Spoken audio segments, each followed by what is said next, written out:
Nice. Welcome back to the podcast, Monkey See, Monkey Do. Today we have Charles Giltrow on the couch with me, and Anele, our guest over here as well. Thank you for having me, guys. I've never done something like this before, but I'm excited, man. I'm excited. Yeah, well, I've got a couple of beers. It's not too much. I have work tomorrow, so it's sensible, that kind of thing. So being careful. Tell us about yourself, man. What do you do? So my name's Anele.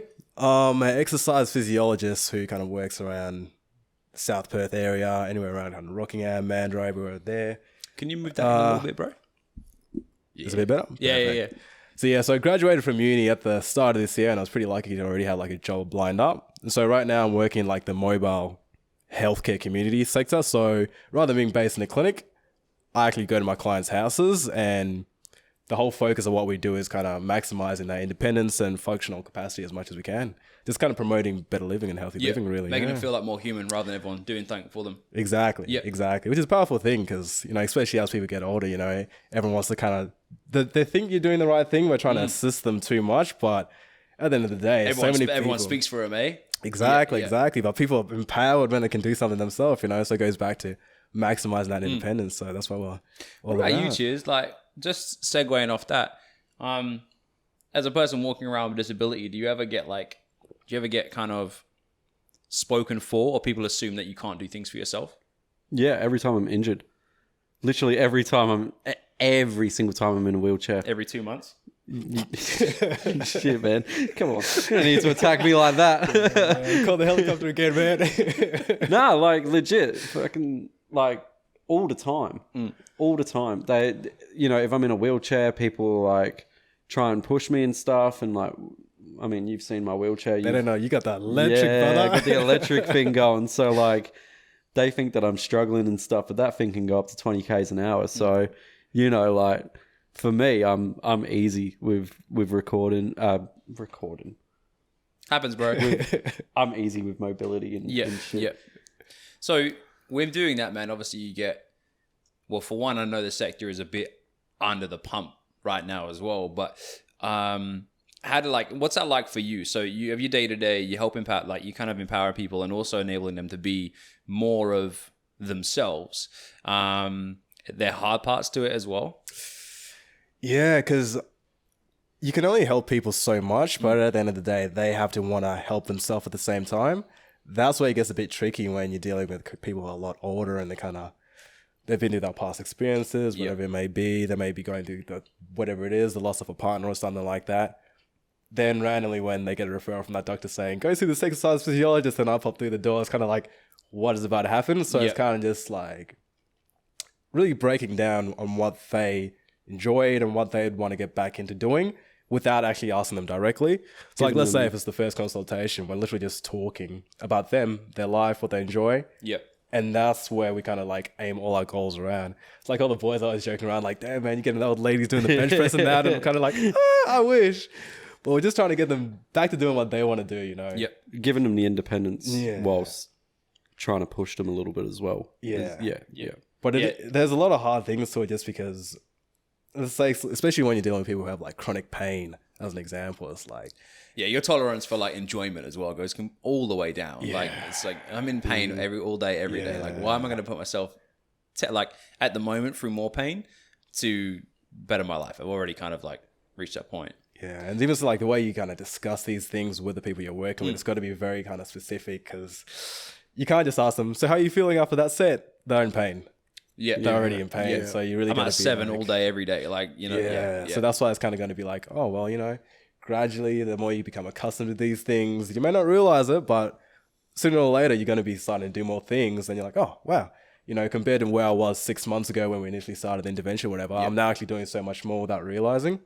And that's what it's all about. Yeah. Do you end up taking any of it home? Like, just through seeing people where they are, seeing their struggle, do you feel like you ever kind of bring it home and it's hard to kind of to let go of it? Or are you not that way inclined? Oh, no, there's definitely... Well, when you're seeing people, because most of the people that I work with, I'm seeing like 1 to 3 times a week. So just seeing them that often, actually getting to know them. Yep. You start to develop these relationships with them. They're good people you hang out with all the time, And especially when you're in their houses as well, it's like a very interpersonal thing at the same time. So It's more someone you know rather than someone you're working with. yeah, exactly. Yeah. So that's why it never really feels like a job per se, because, you know, I'm just happy to see them doing so much better, you know, especially when, you know, that carers, that family members are like, wow, they're actually moving so much better. Even as I'm like pulling up to this one house today, then one of the carers who was just finishing taking a shower with this patient I see was like, oh wow, you know, over the last fortnight, I don't know what it's been, but she's been moving a whole lot better. Then because of that, everyone who's working and seeing that person is just in a greater mood. And hey man, if I could be involved with that, I'm happy, man. It gets me out of bed every morning, man. And I get it, man. Like, do youth work. I go live with them for like a few days at a time. So I do 3 days living in a house with, you know, you don't end up in these houses if your childhood has gone swimmingly. So yeah, man, just being part of it. Like, it's hard sometimes for me, but other times you're just like making a difference in someone's life. So what do you kind of do to unwind? I know a little bit. I listen to a little bit. So like, so tell the people what you do to unwind, man. Yeah, so when I'm not hanging out with my friends, you know, not hanging out with Charles and the boys and that, I love music, man. I love music. That's my... Very good at it as well. Yeah, very I'd say, good man, the at it, mixes I man, listen to are pretty damn good. I appreciate hearing that, man. I appreciate hearing that, man. No, You it's just want to plug yourself while we're here? the MAMBA experience, baby. You know what it is.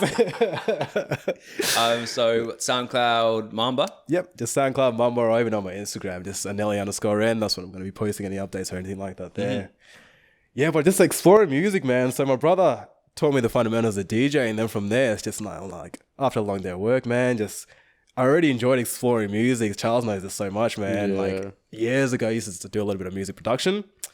Then my computer died and I lost all my files. Now it's just, I'm not going to spend that many hours trying to organize that again. But then I got into DJ, man. It's just a different way to kind of enjoy the music that I'm listening to so much as well, man. And you can kind of draw in pieces from here and there, different stages of your life, different stages of your upbringing, everything like that. And bring people through that journey as well. Exactly, exactly, man. And then when you put it out and everyone actually listens to it, it's like, damn. It's a vibe, man. It's a vibe, man. great. I feel like with your music, like it's a little bit of a storytelling experience as well. Like from the 3 episodes that I've listened to so far, like each one shows, and I don't know whether that's me seeing it being good mates with you, but like it sort of shows like a timeline of like different eras of like what we've been through growing up and like the experiences that we've had, whether it's festivals, nights out, the specific clubs that we go to, like all of those sort of things. It sort of shows who you are, not only as an artist, but who you are as a person as well. Like, is that what you're trying to reflect on by doing music like that? Or like, is that like just something that comes with it naturally? So the whole idea about like the episodes I've been releasing, so for the listeners, I just post on like MAMBA Experience, and from there there's the different episodes. Then the We'll put up a link. Hey, We'll put up a appreciate link. that. Yeah, Always yeah, plug, yeah. baby. Always plug. Then the whole idea behind each episode is just there's going to be something, like a different like subgenre of music that I've been like really vibing with lately. So I'm just going to be focusing in on that genre and sharing all the best kind of tunes from that genre, just sharing it with my mates really. And in doing this as well, since, you know, haven't been DJing for that long, so I'm still really trying to figure out what kind of music I like and what kind of music I'd want to play at these venues and whatnot. So by doing it in this way, I can kind of explore the different genres and see, okay, what do I like with and what also gets a really good reception at the same time. Like, I didn't know if just like episode 1 was just going to be pure like kind of jack in house, really upbeat, but then with those kind of modern hits influences in there as well. I fuck with that last episode, man. Like, I listened to the other 2. I think you still keep that. Like for me, I think the reason I resonated so much with the 3rd one, as I was saying to you before we started recording, is just because of that dancehall, like reggaeton, like bashment kind of like drum patterns that you've got going on, and then mixed with everything else on top. Because I think like that basic beat of like, dun, dun, dun, dun, dun, like you can't not move to that. Like groove, baby. Yeah, you can't not move to that, no matter what's on top. Like, So growing up in England, where a lot of it, you know, those music styles are heavily influencing the music that I grew up with listening. Had fun, man. Plus, I was like, I think I'd had a few beers out for dinner as well. Like, came home and I was like, this is exactly what I need right now. I just headphone rave, man. Yeah. Yes, I enjoyed it loads, man. I just like bringing there's so much energy in it, man. That's the thing as well. And like we were speaking about prior before we started recording, is like you can bring in these tunes that everyone knows, then like all these like remixes on remixes that no one's even heard of at the same time. Then when you're just like going back and forth like that, attacking them in a way that like they have no idea what's coming next, but they know it's going to be fire. Yeah, I like the little JT drop you had in there as well. I appreciate that, man. I got like what? I got 7 years on you boys. Yeah, 7 years. Yeah. So See, and that's the thing as well, man. Because growing up, as I was the youngest in my like immediate family. I got my two older brothers, then my older sister who's the oldest. So even when I was growing up, like they'll be going out, their friends are going to be coming over, getting ready for prees and everything like that. And I was kind of just there, on the door, like, damn, what's that? Yeah. And even like when you're growing up, you don't realize these things, how like you're just absorbing it, man. You're like a little sponge. Influence. Then eventually, like you hear the song come on one time, and you're like, what? I know all these lyrics. Yeah. So those are the kind of songs, those throwback songs that I'm bringing everything. I'm just like put all together, man. And put it you've down. come into the scene pretty like on par with like how big house is going globally right now. Like I think everyone's trying to get a taste of house music. And funny you should say that. Yeah, with what did I see the other day? Beyonce apparently is bringing back house music. It's like, bitch, what? Beyonce back. Oh shit! You know what I mean? Like, where did it go? Chill. Was Beyonce ever house music? Nah, she just released an album which has like, I don't know, it has like one house track on, or maybe it's influenced by house. And then everyone's like, oh, she's bringing it back. You know what they said about Beyonce when she brought that country song out. Like, and I like that. So it was on Lemonade, and I like that song. Like Beyonce's bringing country back. That's what they were like. Oh, and she performed at a country festival. What's romantic, bro? Step aside, Taylor Swift. But I just heard like Drake has a heavily house influenced song right now.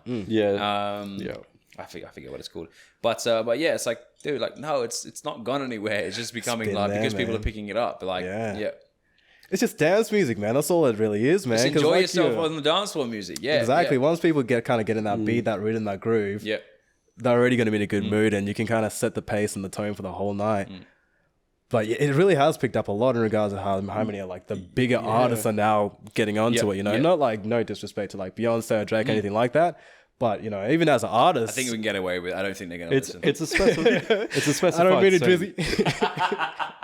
It's definitely a specified scene. Like like when we think of house, we think of Skill and Skin, Fred again, like all of those sort of artists. Yeah. And like even going back old school like Jamiroquai, like all of those sort of like guys. Yeah, Faithless, all of those sort of house DJs, and like Beyonce and Drake, they can have their own side of house music. There's enough out there that you don't really need to listen to them to capture the essence of real good, true dance shit. I'd like to clear this up as well, just for if anyone actually watches this. The reason I'm moving in a very odd way is because I bought this mic today from a shop that I shan't say because I don't want to shit on them. But I bought, I think, 5 items of total, and 3 of them are faulty. And the mic that I'm using right now is faulty, so I cannot move it in any shape or form. The wire is in the perfect position. Welcome to Mandurah. Well, actually, it leads me to... So last week, I put out a Instagram and Facebook thing. And I said, if you could curse somebody, but it can only be like a petty curse, what would your curse be? And I got so many responses. I want to read a couple out. So I'm going to find them. And if you've got an example that you can think of, but the reason I say that is because someone mentioned that when you charge your phone, every single day, the wire angle has to change slightly so you can still charge your phone. So that's a petty curse that I think a buddy sent to me. See, I don't think that that's petty enough. Like, you don't think it's petty enough? I've got one. All right, go. That every okay, is it for one specific person? Could be any. Yeah, if you got a person in mind that you want a petty curse. I was just thinking. Charles had this one in the bank. Nah, I've only thought about it in the past, like since prior to recording. But every time they need to go to the toilet's dirty. Like, like on the seat. Yeah, like everything. But is that petty? That's pretty nasty. You know that's. What I mean? I had a buddy growing up that just couldn't piss in the toilet. Like, I won't say, he probably knows who he is if he listens to this, but he just could not aim. And he's just like, you knew if you were going after it, it's like, God damn it. I feel like all your mates' house that you went over when growing up, man, they're probably like, fuck, I hope it's not me. Is that putting out a hit list? I've got one for you here. So this is from Enzo, and he said every time they go to sneeze or yawn, it never happens. Oh, no. No. See, that one's cruel. That's dangerous. Like, is that a major curse or a minor? Like, I think that's as bad as the toilet one, to be honest with you. Nah, that one have me annoyed as well, though, man. Because you know how many times if you think you have a big sneeze coming through, then like you're winding it up and then nothing comes out, and you're like, oh, my bad. I'm gonna find some more examples. Damn. So all I'm thinking of is like, Charles, you remember when I had my gets ages ago? Yeah. Man, towards the end of that, man, the whole reason I got rid of it was for this issue, man. And I feel like if someone else experienced this, then truly understand why I had to get rid of it, man. I'll be going to start up the car, and there was like a 1 in 3 chance that I was going to start up towards the end, bro. And that shit had me vexed. Dude, I got that with the gets at the moment. Man, you know, it's no swag as well, bro. When I'm picking up a girl or something like that, and I'm just like, oh, nah, man, it's something minor, man. It's something minor. I just got to do it 3 times. Exactly, man. 3rd time's a charm, I swear. Do you know what it is? It's a common issue with gets. I had to get rid of it, man. I wasn't trying to find out the issue. Do you know what? Oh, man, I figured it out. So the keys, the immobilizer and the key, you literally just have to like swipe the key underneath the steering wheel where that little like thing is, and it connects the key back up to the immobilizer. Otherwise, it won't start. I'm gonna say something controversial. I feel like the gets can't do that. What? There's no way. Surely not. What? Like the little gets doesn't have that like immobilizer. No, it's like a little connection between the key and the actual immobilizer. Oh, because otherwise the car doesn't start because it doesn't recognize the yeah. I might have needed this information like 4 years ago, Charles. Well, mine's only started doing it this year, so I got another example for you here. Is this a major curse or a minor? Because this is pretty harsh. Every time you eat something, there's a couple grains of sands in it. Just gritty teeth. Just how much sand though? Because enough to make you nuts. You know, I'll go for a surf and I'll have a sausage roll, and there's definitely a few grains of sand in there. Imagine your breakfast though, man. Yeah, like you just want to like enjoy cereal. an egg sandwich. Yeah. Oh, cereal. Oh. Like in your milk. Nah, bro. Imagine you're hella hungry there, bro. You're thinking about getting Nando's. You pick it up. Sand for days, bro. Nah. Don't even talk to me about Nando's, bro, because I used to be a Nando's like fiend. Like twice, There's 3 2 of them in the times room. Twice, 3 times a week. Then I moved to Australia and I had a Nando's and was thoroughly disappointed. Had another one, Real? and I was like, "This is fucking bullshit. This is what broken dreams have made. That's a fucking curse right there. Every time you go for your favorite takeaway, it's shit. Damn, that was personal. That was Nando's, man. Is it seriously that much different? It is so different. It is disappointing. So if you love it now and you go on holiday into the UK, go get yourself a Nando's and just book a hotel room and just live in euphoria for that afternoon, because that is how it feels. Nah, there is levels to it when you go international as well, man. Because even when I'm like back in Zimbabwe or around South Africa, anywhere like that, man, you can tell the taste, man. You can tell the taste. I don't know, it's whether about the way that they're using the barbecues, like we were talking about earlier, man. How like braais and barbecuing is massive in like South Africa, Zimbabwe, Zambia, everywhere there, man. So maybe the boss man there just used to just chefing it up on the barbie, just man. for anyone listening as well or watching. So you want to explain the difference between a barbecue and a braai? So braais are really like a charcoal base, you know, whether you're going to be using charcoal or something like hot stones, or depending on where you're at as well, if you're like real regional, using like fire, man. Then you just get this taste on whatever you're cooking, which is primitive and just enjoyable, and just it takes you like, it's like watching fire. Like when you sit there and watch a fire, you can do it for a while. It's the same thing. And I'm absolutely going to shout out Danny Folcarelli and his family right now. So from most of them are from South Africa. I think also his mom might be from Zimbabwe. She's going to kill me from forgetting as well. I haven't been home in 7-8 years, bro. So I get leeway. They introduced me to braais. Pretty much every birthday, every get together is over coals. And I remember I made a public apology when I first moved to Australia because I bought Boorloo and cooked it on gas. And I was like, I'm so sorry, guys. I've committed a cardinal sin. yeah, bro. All the Africans, just a single tear went down, bro. I don't know what you guys are talking about. You don't, I've never had to put you on. What is it, a braai? Bro?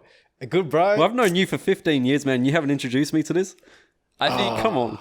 All right, then that's a reason to get together and like have a barbecue. Let's have a cook-up. Time, but you just play my You birthday, can bro. use a gas one. And I then, don't want a gas one, I'm bro. going- I'm I want going to his whatever you side. guys are having. Trust. Making me have the peasant thing with the gas. hey, you have your It'll change snags your life, over there, man. bro. Trust. Just the whole experience behind it as well, man. Because usually when you go into these like brides, man, It's a big grill. Like everyone's just like the blokes are around it. You're just catching up. Like everyone's there, man. There's yeah. music pumping. There's usually DJs there. Like, so my brother Andy, my middle brother, he taught me how to DJ. Then he learned through our uncle, so my dad's the oldest. Then the uncle who taught him is the youngest. So he's the one who's like kind of going out a little bit more and everything like that. And so he was the one who was kind of DJing at these brides. And amachi sanyama, and that's like ndebele for just cooking up meat, just burning meat, you know. And so those are the name of the events, just chisanyama. Then those are the events you're kind of talking about, man. Like these massive brides where everyone's there, just like a daytime party thing, man. The DJs are there, everyone's literally. around. So we used to go to it'd be like a local park, and it's just a place that you can drive into. Like it's known for like barbecues and stuff. So on my buddy's birthday, and they're probably gonna have one because it's like in 2 weeks' time. All park up there. There's like 20 cars. You've got like 4 or 5 like brides set up. Like everything's being cooked from lamb, boerewors, like chicken wings, just everything. Sounds magical. It It actually sounds magical. Come on. Yeah. Honestly, and you have all these grills set up that are just cooking over charcoal and fire, and like you're just playing sports while it's cooking or whatever. Like it's an experience. It's a vibe. Like a traditional kids say. family barbecue, but like with a bit more tradition to it. Yeah. A bit more culture to it. I think especially having it in England as well, having that experience, because like we don't get sun out much. So when you do if you ever go to England, as soon as you see a spot of sun, well, not recently. 2 days a year. Well, no, actually, no. You see they got Well, like 40 the degrees. heat waves. Yeah, no one knows how yeah. to act, man. The heat wave. Yeah, they're like dying over there. But like normal life growing up, as soon as you get to like 11 o'clock on like any given day, and if it's still sunny by 11 o'clock, you're calling every single person you know, and it's like AM, and you're like, yo, barbecue today? Yeah. And they're like, yeah. And I guarantee you 20 people would be at like a barbecue that afternoon just because the sun's out, and it's just like, yeah. It's like it's crazy. It's like scavengers, man. Like just vultures, just like barbecue, beers, sun, I'm in. I think that's why the UK is like known so much for like partying and like sesh dens and like all those sort of things though, because like, you know, barbecues and stuff happen so rarely over there, like big catch ups in the sun and like those sort of like vibes that when they come out, they do really it come properly. Caitlin was amazed that like we were in London on a Tuesday and like the sun was out, and it was probably like 3:30, 4 o'clock, like work knockoff time in London, and every single pub was full. Like all the outside of pubs was full on a Tuesday afternoon. And she was like, what is happening? I was like, sunshine. Sunshine and London, but like sunshine. See, I just can't imagine growing up in a place where it's just so dark for so long, especially like the winter times there, man. Like the winter times we have in Australia are blessed, man. Yeah, we get like the storm here and there, but it could be a lot worse, man. Well, in the UK, most of the time it gets dark by what, 3:30, 4 p.m. in the winter months. The days are pretty short. However, there is very daylight short. savings. So when it comes to summer, we have longer evenings. Like I remember growing up as a kid, it'd be like 10 o'clock and the sun's just like the final light's just disappearing. So you're out late. Just warming up, man. Yeah, 10 mate. o'clock at night. Yeah, like pre's are like at like 9 o'clock. Yeah, meet up at 9 o'clock. Think Yeah, quickly cool. knock off. That makes so much sense, man. Because I remember in the previous episode, you're saying how you're working in some of these. Was it clubs or pubs? Oh, so I did. I worked in a club, like a vodka bar. Technically a vodka bar, but it's a club called Revolution, or Revolutions, and yeah. So we worked there, but even so, man, like I don't know. It might just be a young person's game because I won't fucking start drinking that time now, mate. Like, We'll hold it down, man. We'll hold it down. pass it on the baton, man. Like, Damn. I can't say no to a good time. man, like, yeah, knock on my buddies and they still can't. Aw. They came over to visit, and they brought over a Cafe Patron, and like they arrived, I think at like 8 o'clock, 9 o'clock at night. The time we got back to my old house in Australia, like 10 o'clock, 10:30, start drinking then and there, carry on going until like sun up. And the next day I didn't make it to sun up. I got to about 12. Excuse me.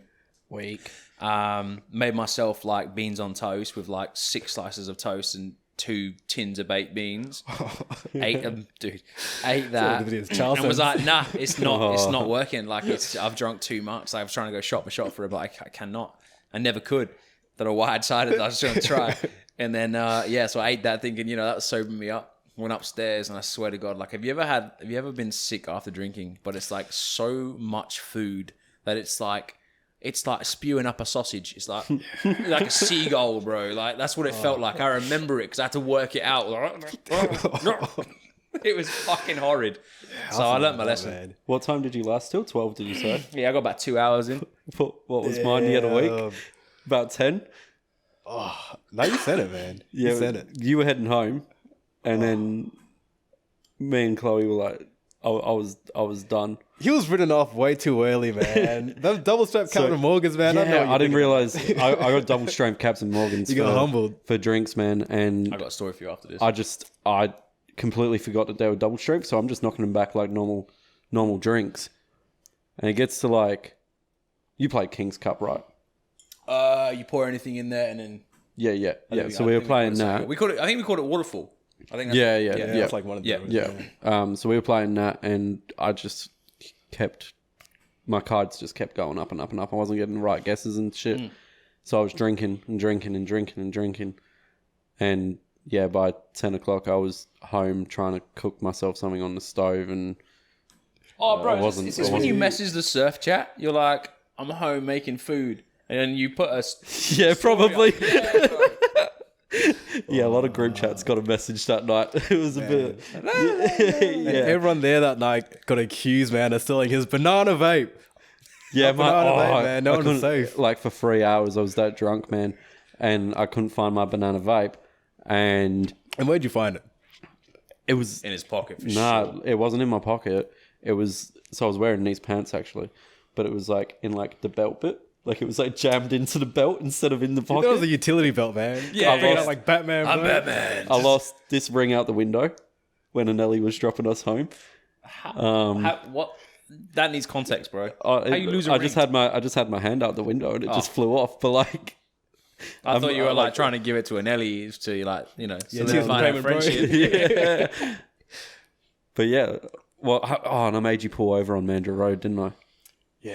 Chloe told me that the next day. I don't remember that, but she was like, "Yeah, he had to stop on Mandurah Road." And hey man, you gotta help out the homies though, man. Everyone has those nights. So while we're on speaking about drinking, do you have a memory that you can remember where it's like a fun kind of drinking memory, but maybe a bit too far? Could be embarrassing if you care to share one. Oh man. You need a minute. I'll probably just talk about. There's a reason that you'll never these days see me going out by like a bottle of vodka for prees, man. It's just it got to a point in time where I was just like, you know what, this ain't for me. Now I'm trying to think of which example. I think the worst case scenario was Listen Out, man, and the boys will never let me live it down as well. I was so excited for it, got a new outfit there, got a new do-rag, filming myself there, taking the photos there. The last photo I took that night, man. The do-rag on, do the sweet bag. Feeling myself, man. Yeah. We go there, we get in the train. I wake up. I'm home, fully dressed, wallet in this pocket, phone in this pocket there. Then Andy, my middle brother, he's like, what are you doing? There's someone outside looking for you. It was one of our homies' dads, Quinnan.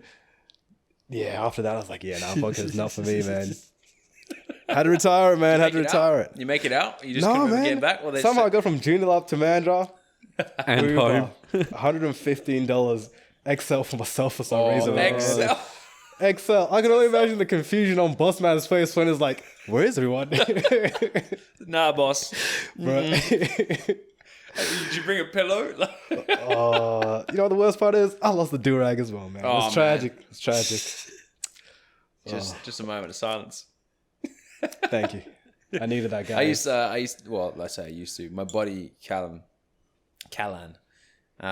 he used to be able to put it away. I think he still can, but obviously, as I said, I haven't been home in so long. And he's a dad now, so shout out Cal. So I remember he finished. So me and my buddy Danny were going up and we had adequate time to pre. And Callan finished work, and he had approximately 3 minutes until the Uber arrived, or probably taxi then, to take us to the pub. I witnessed a man like Vortex, before Vortex was a thing, a bottle of rosé before we get into the taxi. My liver just palpated real quick. Yeah. Dude, he doesn't remember the entire evening. We had the best time. He was out, he could get to a point where he could drink but still remain with you. Like, he'd be glassed over, but he'd be with you until the end. Like, right to the lights are on, but no one's home kind of shit. thing. Yeah. I got a buddy as well, Marcus, and that man can like rally and boot like no tomorrow. We went drinking once. He had too much. Essentially passed out in my downstairs bathroom when I lived with my parents. He was like, "Give me 2 slices of bread and check on me in an hour." We got him 2 slices of bread, knocked on the door in an hour. He just buttons up his shirt and parties with us the rest of the evening. Respect, man, respect. I tell you, like, one person I'd love to have on here is Marcus. If I could, like, just the story. Like, you know, people are talented at storytelling. That man is a gift. And I tell you, like, there's an example. We were in Venice, and we get sued. Like, essentially, we started like a game of beer pong with the entire like hostel that we were staying in. Oh, that's sick. We did that on the first night, right? Yeah, the boys. So we had this crazy night. They had a pool there as well, which remained locked. So we were like, what the fuck? The second night, a woman dressed up in a business suit approaches us. She's like, "Would you the guys that started the beer pong last night?" And we're like, "Oh, fuck." And yeah, we were. She was like, do you think you guys can start that again and we'll take some photos tonight? And she was like, "We're prepared to give you a few cartons of beer to get it going." We're like, fucking yes. Can't say no to that. So we get this game going, and we end up doing like country versus country, because like everyone there is a backpacker or a traveler, right? Especially at a hostel as well. Yeah, bro. And we like, there was like fucking 5 groups of Germans, and so it just became like a funny thing, like Germany versus Australia, like America, or England. And we're like, "Oh, this is pretty important." Like, you know, like this could be the most important thing to, you know. Hey, you remember them ones? And I'm having a crazy night, and we lose Marcus, and we're slowly wandering home, and we just for anyone who doesn't know Marcus, he's a wonderful fucking human being. He is a black fella, and he used to choose to dye his fro bleach blonde. Oof, what a Jaden Smith thing, man. Yeah, man. So when he would run, like it would like just wobble. It's beautiful, and he wears the most outlandish outfit. So he'll wear like floral shorts, shirt. He's just a cool fucking dude. My guy over here. Oh, really? My guy. I love a good shirt, man. So, and we see him sprint across like through these like little apartments and tents and shit. We're like, fuck, he's in trouble. And we see 2 dudes chasing after him. We're like, fuck. So we initially just straight into a sprint, run up to him as fast as we can. By the time we get there, these 2 big dudes who become apparent that they're bouncers or like security or whatever, have him arm by arm. And their English is like a bit broken. And we're trying to figure out what the fuck has happened. They're like, you know, what's going on? What's going on? And they're like, your friend. And we're like, oh, fuck. He's like, break into shop. And we're like, oh. And he, without missing a beat, Marcus grabs a hold of one of our shirts. He's like, it's my diabetes, man. I needed sugar. Please get me. I need some sugar. And we kind of glance at each other an instant, a second, me and Danny, and we go, it's his diabetes, man. We need to get him home for his medication. They were like, diabetes? Yeah, he needs sugar. We didn't fucking know, bro. I didn't know how diabetes works. But they were like, just refusing to let go. And he was like, quick, I can feel it happening again. And they go, like, it's okay. We'll take him home. We're just around the corner. And they literally stand there like fucking scratching their heads like, what the fuck? We get around the corner and he just cries with laughter, dude. He's just like, fucking diabetes. Yeah. So anytime that anyone's ever got fucked up from that point on, it's been diabetes drunk. Damn. Hey, I respect the camaraderie you guys have straight away. Just like game time, game faces. Yeah. Game faces, Oh no, man. like you're in danger. You have to do it, man. You got to. I've pulled that card a few times. Not the diabetes card, but Oh, you bastard. I'm not going to say what card, but you know. So I, Because I'm black. Is that what you said, Charles? no, the disability card. Yeah, not you, bro. Not you, bro. Come on, get out of here. Nah, fucking. You've played the disability card. Yeah, fucking oath. If I have to suffer with this shit, at least get some benefits out of it sometimes. Bloody, Please elaborate. So me and my friend Ebony, like me, Anele and Ebony are really close. Shout out Eb. We went to Sticky Fingers, who is an Australian band. Yeah, I'm glad you clarified. A couple of weeks ago. Seen them live, but I was sunburnt from a surf. But I'd had like a drink or two at Sticky Fingers. Me and Eb ended up going to Crown Casino. Yep. Afterwards, because I'd never been before and I wanted to try it out. And when we got to the door, the dude was like, "How much have you had to drink tonight?" Because apparently I looked fucked. Apparently, I'd had literally 2 drinks. I was fine, but for some reason I got really nervous at this bouncer, and I was like, "Oh, like one?" And he was like, "Well, why is your face all red?" And then instead of saying, "Oh yeah, I go for surfs all the time," and I'm sunburned, I came out and I was like, "Oh, I'm disabled." And he just looked at me. He was like, "Oh, yeah, all right, in you go." And I was like, it's just such an easy clear. And like, I know it sounds probably a little bit bad that I pull it sometimes, but you know, you got to have the good with the bad. In all fairness, though, like you got to deal. You deal with the hands you dealt. Like, so fuck it, man. If you can get into a club and pulling that card, like I don't have a problem. Got a finesse, brother. Got a finesse, man. Well, I've done it a few times out with you as well. Hey. I've been pretty fuck-eyed out the front of like Humble or the court, and they're like, "Oh, why are you wobbling like that?" And it's not because I'm disabled, it's because I'm drunk. But you could play that way better, like, because I know that you have like you probably have a cane as well. Like, I'd be bringing canes out every single bringing canes out. Pull out the cane at pre-drinks. Got props, bro, just in case. What's that for? Don't worry about it. You'll see. Mate, honestly, like, I'd have it just to lean on. I'd be walking in like a fucking pimp, and then as soon as I got drunk, I'd be like, oh. Oi, I should bring my wheelchair to listen out this year. You wouldn't have to worry about how drunk you were. I wouldn't have to worry about stumbling. Somewhere to nap as well. That's a game changer. Hey, you could be honest. How have you not? You've played that card. How have you not done that before? Well, I mean, the wheelchair itself's pretty pricey. I guess, yeah, it's pricey. But electric thing, man. What you know about that? Yeah. Well, I don't know. Maybe I should just leave the electric one at home. Because get a good old fashioned one. Just get someone to fucking push you. Just go legless. Get an assistant. Go legless at the festival. Don't have to worry about passing out if I pass out. Oh, he's all right. He's all good. Oh, cheers. On that note, mate, like, we've mentioned like your disability a couple times, but I just remember like we had the discussion of what that was on the previous podcast. So I don't know if you want to just kind of, I don't know, just say... Just update people? Yeah, man. Just in case they haven't listened to our other one before. Yeah, so I've got a bone condition called osteogenesis imperfecta type 5. So it's pretty damn rare. And for those listening, I'm not milking my disability. I do go... Yeah, it's pretty full on. I do go through it quite a lot.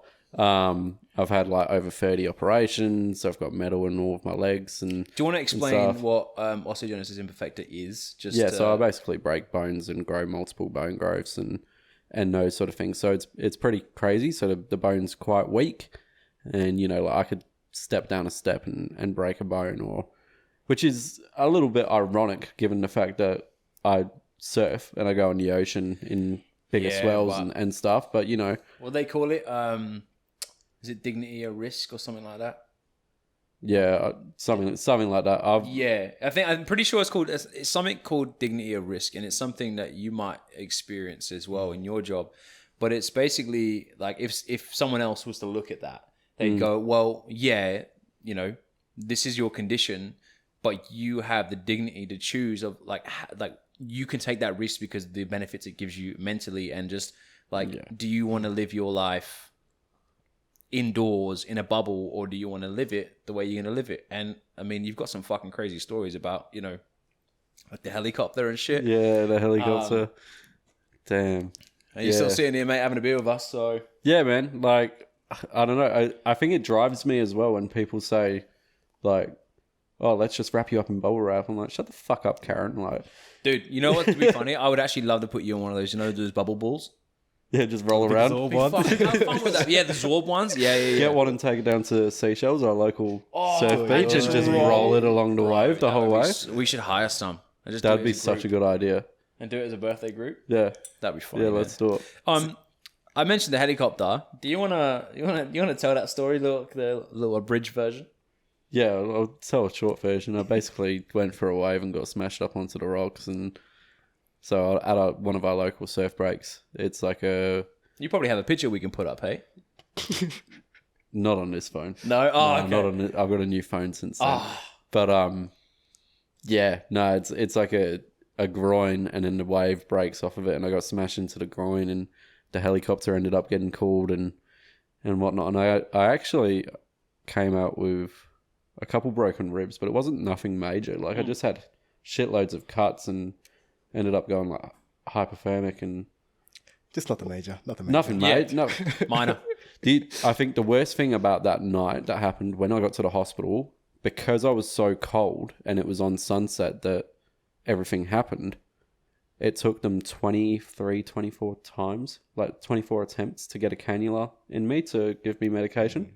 So they ended up actually like putting the needle in the bottom of my foot. Oh, that is gnarly. So that was the one place where they could find a vein, because everywhere else was that, like all my veins had shrunk up that deep that it was either like them to do it in one of my major blood vessels, which is risky as fuck, or to put it in the bottom of my foot, which I do not recommend. It hurt like a motherfucker. You ever had any big accidents?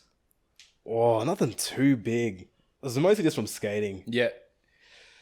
I fractured my scaphoid going down. Anyone from Mandurah will probably know there's that massive hill on Lakelands, like you're going past Baptist, that big main one there. Yeah. For some reason, everyone was skating at the time. I had a longboard, and I was like, you know what? Let me bomb this first thing in the morning on the way to school.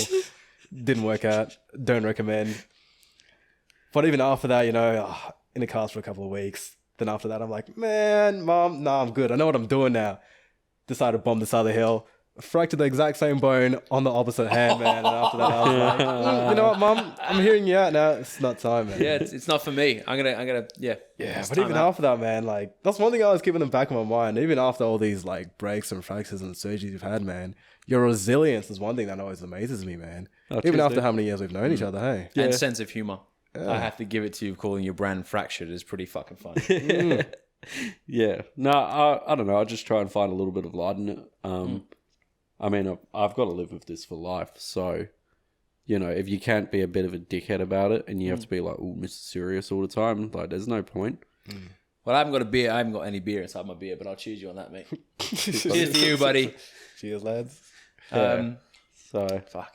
yeah, it's a hectic ride, but, I mean, Anele's been there through... I reckon through everything, to be honest. We knew each other on my first operation.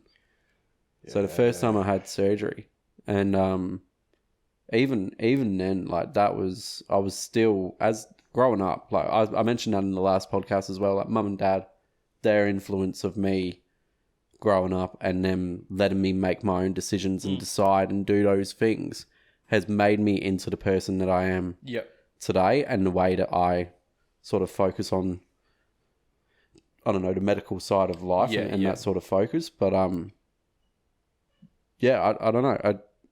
I just don't think you can be serious about that sort of shit all the time. Like, and I mean, a lot of people get a little bit taken back by it because they're like, well, you're going through such a shit time. And I'm like, am I? Yeah. See, I'd love to know how, like, that mindset you've had and the resilience you have over overcoming all these kind of odds and the surgeries, the breaks, has that resilience kind of transferred into other aspects of your life and the way you approach your business, your creative life? Definitely. God, you might lose your spot on the podcast, bro. Questions like that. God, yeah, he's coming up, isn't he? I need to work harder. Yeah, no, especially with... Man, this interview has changed around to me, hasn't it? We're kind of in it now, bro. Yeah. Like, Hey, man, it's a conversation, baby. Yeah, no, with university and work and dealing with clients and stuff, it's weird that you say that. Like, I was on an international call with a client earlier. I'm dealing with a bunch of different people in the UK at the moment. For those who don't know, I'm a graphic designer. I work on websites and UI, UX and those sort of things. And I was discussing this exact thing with one of my clients. And she was like, how are you only 22 years old, but still doing things like a professional in the industry? And I was like, well, I left school at an early age. I did things that, like, you know, growing up with a disability, you have to grow up and you have to mature very quickly, because the decisions that you're making could be, you know, life-threatening to, or even damaging to your future. So that maturity level just spikes insanely at such a young age. So then when I'm at an age that I am now, transferring that sort of resilience, that sort of even compassion towards clients and those sort of things, even working with colleagues and stuff, like the understanding, the empathy, and like if someone can't complete something and I'm trying to help out, if I'm working on like a project with someone, I just have a lot more focus on people, I guess, and their emotion over, I don't know, working in the creative field and the creative industries. Like it's a lot more for me emotional and like more in depth on the psychology side of things, instead of, you know, you go out, you go do this, you go do this, you go do this. It's more, if I'm working in a team of people, it's what suits the person best, how they're going to perform and how they're going to act within that environment. Yeah. And that's purely come from me watching, I think, growing up around doctors, nurses, and like teams of people and working collaboratively in those environments, although it doesn't translate in a literal sense to, like, they're two completely different industries. The way I've grown up and watched people work in teams together, I've sort of translated that into the way that I work in teams with people in my industry, and especially like focus with studying and stuff as well. Like, I don't know, like I don't take anything for granted. Like the way and the opportunities that I've had and the way I've gone about it is something that I don't waste time, because I'm never promised anything. Yeah. And I feel like you always make the most of finding a way to connect with all the people you're working with, man. Even like from my perspective, just seeing you work on all these projects, man, everyone you're working with is always so happy and everything like that. Yeah. And even just like the power and the utility of actually knowing how to connect with people deeply, no matter what industry you're in, is such a powerful thing. So I had another question for you as well, Jason, just like in the work you're in now. Yeah, are you trying to like, man. Monkey see, contract or what? Monkey see, monkey Anele, bro. Especially with like... You want to just get back into that? So from my work, like I'm quite comfortable, you know, going into older people's houses, like, you know, after they get the referral, they know I'm going to be there, kind of how to approach the situation. Yeah. They may not initially want to exercise or try, you know, be in the mood for someone to come through, you know, just preaching better health promotion or anything like that. But after time, I kind of learned these different techniques, these strategies, whether it's going to be, you know, body language, the way that words, and how to kind of like hold yourself and your demeanor, the way you articulate things about what you want to do or talk about, discuss. How do you approach that in your work at the moment? Because the people that you're meeting with, I'd imagine they're going to be very lost and kind of looking for direction and support and have, you know, the people who have previously given them that before, man. It's like... all right. So I guess the answer to that would start with my background in sales and hospitality and everything else, and management and that kind of thing. But throughout that, what I realized, I have a talent for not just reading the room, but being able to achieve the best of the people that are around me. So the biggest enjoyment I got when I was a manager was trying to enable people to be as best as they could with guidance that I could give them. And that was always like, cool, well, if I've got you in my team and you want to leave in 3 months' time because I've taught you something and now you're ready for the next role, fucking sweet. I've done my job. I'll find someone else. You know what I mean? Like, I never saw it was like, yeah, it'd be great to have you here, but, you know, sometimes you outgrow the space that you're in. So taking that background, and that's probably one of my biggest strengths, is being able to adapt to what is in front of me in terms of where a person is, what kind of energy they're bringing, and who they are. The biggest challenge is I work with people, they can be ranging from 8 years old to 12 years old to 14, 15. The biggest challenge in my role is what happens when you have a 12-year-old who, and I have to be careful how much I say, but let's say they have abuse, could be emotional, physical, sexual. So they have the emotional intelligence of a 3-year-old. And then you take that 3-year-old and you put in a 3-year-old's temper tantrum, but now you have the strength and size of an 11-year-old. That's when it starts to get scary. Right. Yeah. So all I do, the one thing that gets me through is just when it hits the fan, I'm laser focused about being in the moment. What is their body doing? What am I doing? How is this perceived? Like, how is my voice? I'm very good at controlling how my, like, because I've said this before, like in hospitality, I've worked with a lot of women.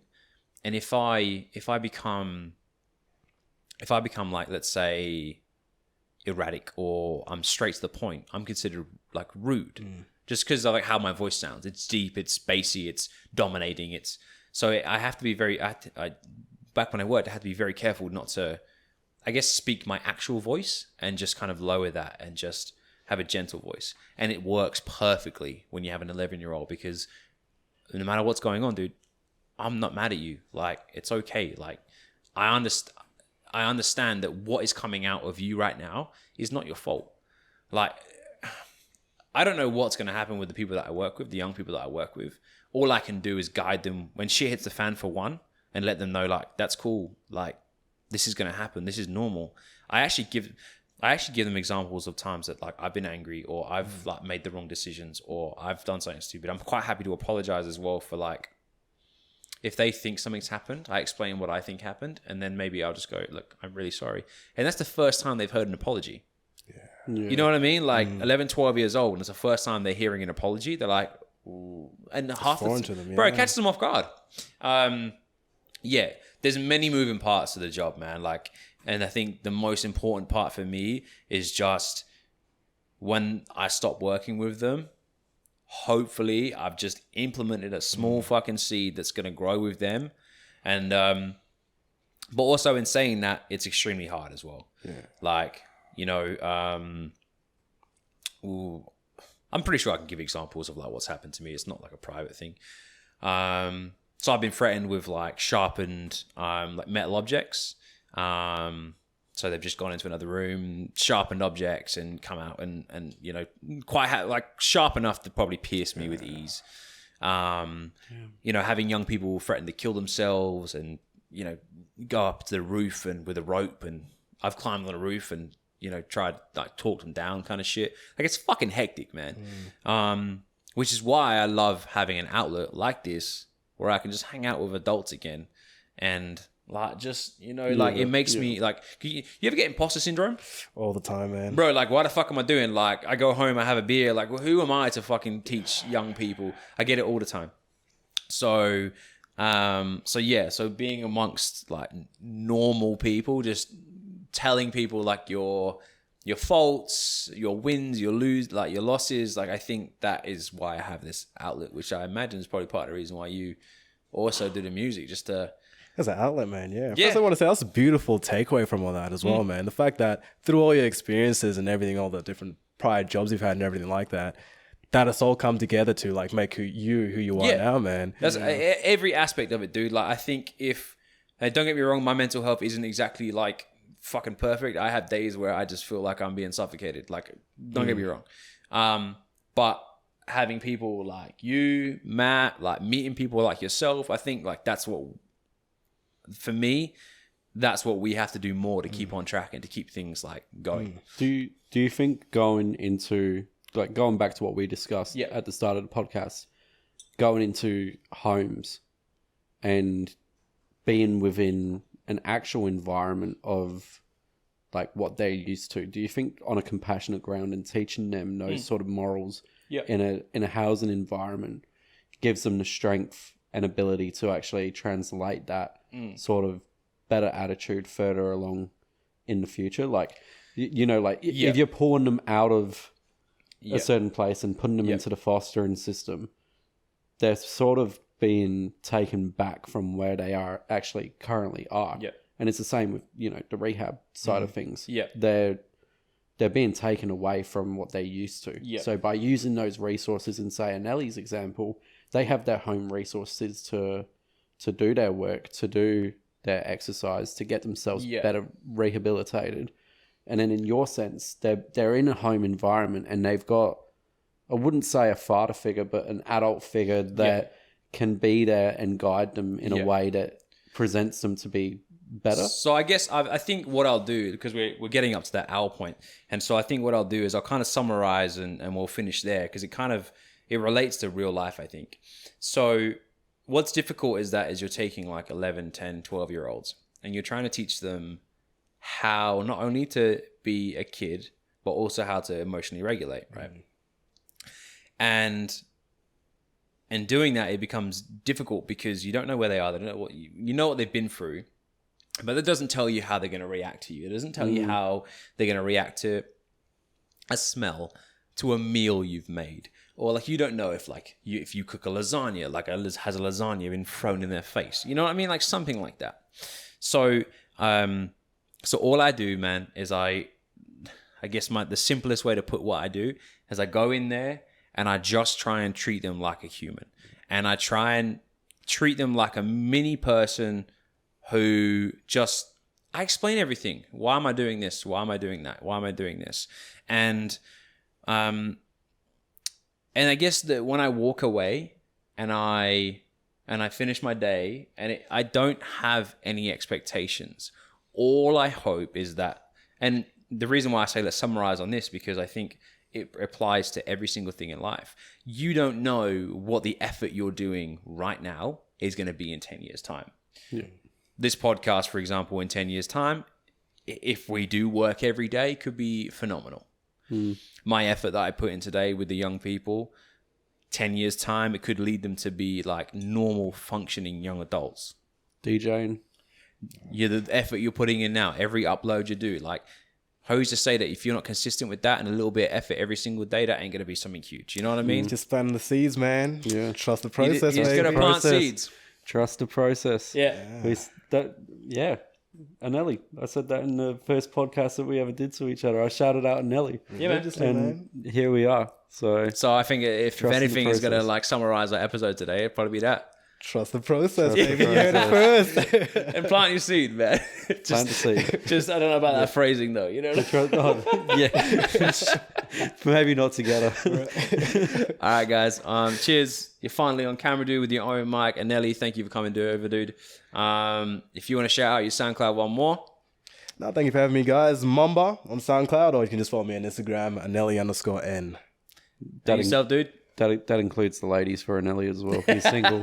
He's single. And cheers for yourself, for your brands. Yeah, so Fracture for the design side of things, and I've even got a hoodie on right now for Waxheads, who's a little bit of a WA surf culture surf brand. So go hit them up, and I'm always open to bookings for clientele. Shameless plug. Yeah, shameless plug. Peace. Baby. Take it easy.